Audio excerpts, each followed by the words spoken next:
చూస్ country delight, live better. ఇప్పుడే country delight app ని download చేసుకోండి. మొదటి ప్రశ్నకి సమాధానం 20 లక్షల జాబులు బై 2029 ఇస్తామని చెప్పి కమిట్మెంట్ ఇవ్వడం జరిగింది. సో 29 లోపల 20 లక్షల జాబ్స్ కల్పిస్తాం అధ్యక్ష. అలాగే కంటిన్యూ వింటే చెప్తాను. రెండో ప్రశ్నకి సమాధానం బిఎస్సీలో ఒప్పుకున్నమాట వాస్తవం అంటే ఇవాళ అనేది కాదు కదా. మొత్తం ఎన్ని జాబ్స్ అంటే దాదాపు 4,55,937 జాబ్స్ ఇవ్వడం జరిగింది.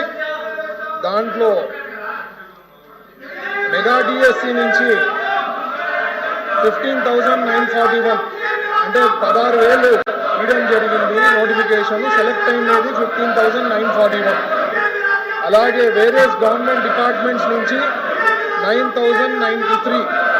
దాంట్లో రెగ్యులర్ ఎంప్లాయ్మెంట్ 4,179, కాంట్రాక్ట్ ఏమో 2,046, అవుట్ సోర్సింగ్ వచ్చి 2,868. వేరియస్ డిపార్ట్మెంట్స్ నుంచి అంటే దాదాపు 3,48,000 ఎంప్లాయ్మెంట్ రావడం జరిగింది మన గవర్నమెంట్ వచ్చిన తర్వాత. ఇది కాక అధ్యక్ష జాబ్ మేళాస్ నుంచి 82,012 జాబ్స్ ప్రొవైడ్ చేయడం జరిగింది. మూడో ప్రశ్నకి డిస్ట్రిక్ట్ వైజ్ పర్టిక్యులర్స్ వచ్చి మెగా డిఎస్సి నుంచి 15,941 జాబ్స్ ఇవ్వడం జరిగింది.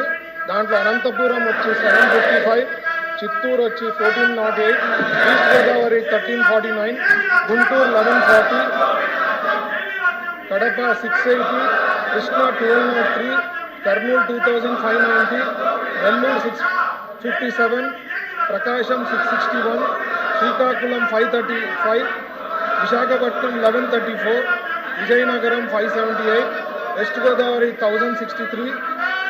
ఇవి కాక జోన్ వైజ్ జోన్ 1లో 390, జోన్ 2లో 330, జోన్ 3లో 558, జోన్ 4లో 667, టోటల్ ఇంకా స్టేట్లో 243. టోటల్ కలిపి 15,941 ప్రొవైడ్ చేశాము డిఎస్సి నుంచి. అలాగే ఈ 3,48,000 అల్లూరు మీరు హౌస్ ఆర్డర్లో పెట్టాలి. మీరు చైర్మన్ గారు సభని ఆర్డర్ పెట్టే ప్రయత్నం మీరు చేస్తున్నప్పుడు సభ్యులు చాలా ఖచ్చితంగా నియమ నిబంధనల ప్రకారం మనం ఏ విధంగా పనిచేసుకుంటామో తెలియాలి అధ్యక్ష. ఒకసారి మీరు తిరస్కరించిన తర్వాత ఒక సెషన్లో మళ్ళీ అదే అంశం పైన వాళ్ళు ఎట్లా ప్రస్తావిస్తారు అధ్యక్ష? Rule 64 చూడమనండి.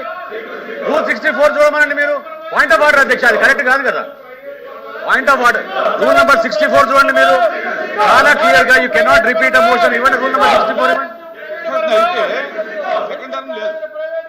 You cannot in the same session you cannot bring the same motion again. ఒకసారి దాన్ని డిస్కషన్ చేస్తే మళ్ళీ వాయిదా తీర్మానం ఇవ్వడం లేదు. కానీ వాయిదా తీర్మానం అనేది మనం తిరస్కరించిన తర్వాత ఉంది. చైర్మన్ గారు వాయిదా తీర్మానం ఒక్కసారి మీరు తిరస్కరించిన తర్వాత ఇంకోసారి రాకూడదు సెషన్ లో ఆ అంశం పైన వారు ఎట్లా అండి. రూల్ నెంబర్ 64 చూడండి. మీరు యాక్షన్ తీసుకోవాలి. మీరు ఎట్లా వదిలేస్తే ఎట్లా? మీరు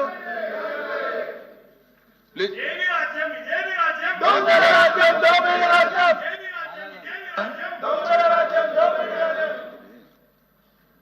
గౌరవ మంత్రి గారు మనోహర్ గారు కూడా ఇంతకుముందు కూర్చోండి.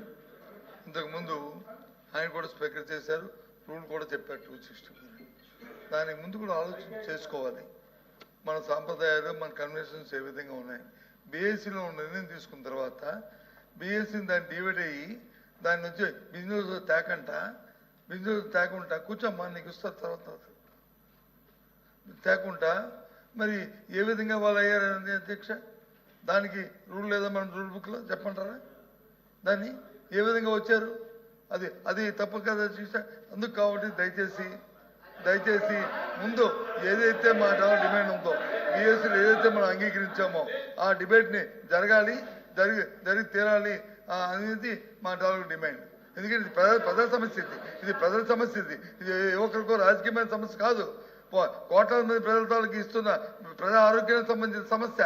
వాళ్ళందరూ ఎంత ఇబ్బంది పడుతున్నారో ఈ సమస్య. కాబట్టి జరగాలి, డిబేట్ జరగాలి. మీరు తీసుకున్న నిర్ణయం ప్రజా వ్యతిరేకంగా రద్దవ్వాలి. అప్పుడే ముందుకెళ్తాం. అంతేగాని మాకు ఇంకో దురుద్దేశం లేదు. చైర్మన్ గారు, అధ్యక్ష medical colleges issue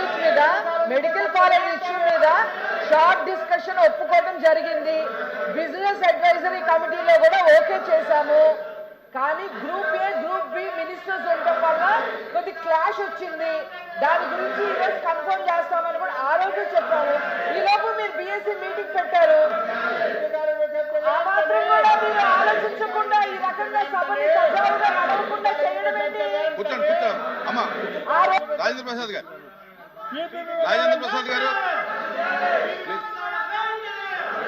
with respect to the chair, అధ్యక్ష, ఎల్ఓపి గారు కోట్ చేశారు ట్రెడిషన్స్ గురించి, కస్టమ్స్ గురించి. మీ ఎల్ఓపి గారి గురించి మాట్లాడాలండి అధ్యక్ష. ముందు సభని ఆర్డర్లో పెట్టిన తర్వాత ఆయన మాట్లాడితే బాగుండేది అధ్యక్ష. వారి సభ్యుల్ని వారిని కూర్చోమని తర్వాత వారు మాట్లాడితే బాగుండేది. సభని ఈ రోజున ఆర్డర్లో పెట్టకుండా ఈ రకమైనటువంటి నియమావళి ఎక్కడా లేదా అధ్యక్ష. ఈరోజు నియమావళికి వ్యతిరేకంగా జరుగుతూ ఉంది ఈ సభ.